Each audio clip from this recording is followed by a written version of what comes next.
ಎಲ್ರಿಗೂ ನಮಸ್ಕಾರ. ನಮ್ಮ ಅಡುಗೆ ಚಾನೆಲ್ಗೆ ಸ್ವಾಗತ. ಇವತ್ತು ಸ್ವಲ್ಪ ಡಿಫ್ರೆಂಟಾಗಿ ನನ್ನ ಸ್ಟೈಲಲ್ಲಿ ತೆಂಗಿನಕಾಯಿ ಹುರ್ಗಡ್ಲೆನ ಉಪಯೋಗ ಮಾಡಿ ಸ್ವಲ್ಪ ಡಿಫ್ರೆಂಟಾಗಿರೋ ಚಟ್ನಿ ರೆಸಿಪಿ. ಇದು ತಟ್ಟೆ ಇಡ್ಲಿ, ಅಕ್ಕಿ ರೊಟ್ಟಿ, ದೋಸೆ ಅನ್ನೋದ ಜೊತೆ ಕೂಡ ಕಲಿಸ್ಕೊಂಡು ತಿನ್ಬೋದು. ಎಲ್ಲದ್ರ ಜೊತೆಲೂ ಚೆನ್ನಾಗಿರುತ್ತೆ. ಒಟ್ಟಾಗಿ ಹೇಳಬೇಕಂದ್ರೆ ಟ್ರೈ ಮಾಡಿ ನೋಡಿ ಒಂದು ಸಲ. ಮೊದಲನೇ ಸ್ಟೆಪ್ಪಲ್ಲಿ ಬಾಣಲೆ ಇಟ್ಕೊಂಡಿದ್ದೀನಿ. 1ರಿಂದ 2 ಚಮಚದಷ್ಟು ಎಣ್ಣೆ, ಕಡಲೆ ಬೀಜ ಸುಮಾರು ಒಂದು 50 ಗ್ರಾಮ್ಸಷ್ಟು ಕಡಲೆ ಬೀಜ ಹಾಕೊಂಡ್ಮೇಲೆ ಕಡಲೆ ಬೀಜ ಕೆಂಪಾಗೋವರೆಗೂ ಚೆನ್ನಾಗಿ ಬಿಸಿ ಮಾಡ್ಕೋಬೇಕು.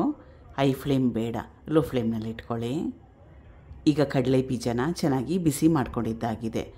ಕಡಲೆ ಬೀಜ ಕಪ್ಪಾಗಬಾರ್ದು, ಕೆಂಪಾಗಬೇಕು. ಕಪ್ಪಾದರೆ ಟೇಸ್ಟು ಕೆಟ್ಟೋಗುತ್ತೆ. ಹೈ ಫ್ಲೇಮ್ ಬೇಡ. ಇದು ಜೀರಿಗೆ 1 ಚಮಚದಷ್ಟು, ಬೆಳ್ಳುಳ್ಳಿ ಹೆಸಳು ಸುಮಾರು ಒಂದು 5ರಿಂದ 6, ಹಸಿರು ಮೆಣಸಿನ್ಕಾಯಿ 2, ಕಟ್ ಮಾಡಿ ಇಟ್ಕೊಂಡಿರೋ ಈರುಳ್ಳಿ 2 ಮೀಡಿಯಮ್ ಸೈಜ್ ಈರುಳ್ಳಿನ ಉಪಯೋಗ ಮಾಡ್ತಾಯಿದ್ದೀನಿ.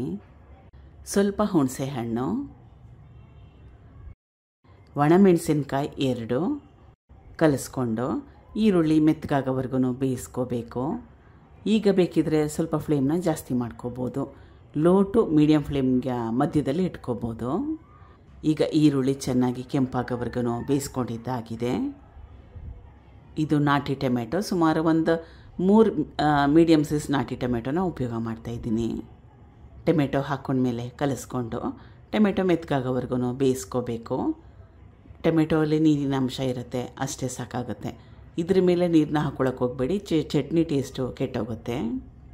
ಈಗ ಟೊಮೆಟೊ ಕೂಡ ಮೆತ್ತಗಾಗಿದೆ. ಟೋಟಲ್ ಇದೆಲ್ಲ ಮಾಡಲಿಕ್ಕೆ ಸುಮಾರು ಒಂದು 10 ನಿಮಿಷ ಬೇಕಾಯಿತು. ಚಟ್ನಿನ ರುಬ್ಕೋಬೇಕು. ಬಿಸಿ ಇದೆ, ತಣ್ಣಗಾಗಲಿ. ಈಗ ಹುರ್ಕೊಂಡಿರೋ ಪದಾರ್ಥಗಳೆಲ್ಲ ತಣ್ಣಗಾಗಿದೆ. ಚಟ್ನಿನ ರುಬ್ಕೊಳ್ತಾ ಇದ್ದೀನಿ.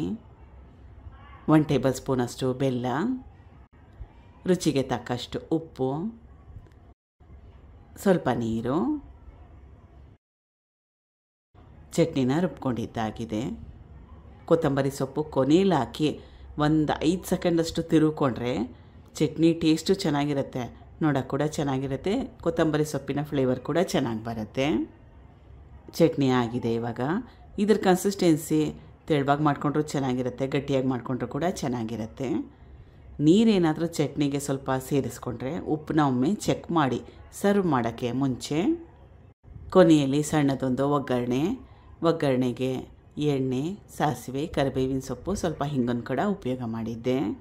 ಬಿಸಿ ಇಡ್ಲಿ ಜೊತೆಗೆ ಸರ್ವ್ ಮಾಡಿದ್ದೀನಿ. ಟ್ರೈ ಮಾಡಿ ನೋಡಿ, ಸ್ವಲ್ಪ ಡಿಫ್ರೆಂಟಾಗಿರುತ್ತೆ. ತೆಂಗಿನಕಾಯಿ ಬೇಡ, ಹುರ್ಗಡ್ಲೆ ಬೇಡ, ಚೇಂಜ್ ಕೂಡ ಆಗುತ್ತೆ ದಿನ ಒಂದೇ ಥರ ತಿಂದು ಬೋರ್ ಆಗಿದ್ದಾಗ. Thank you for watching. ಧನ್ಯವಾದ.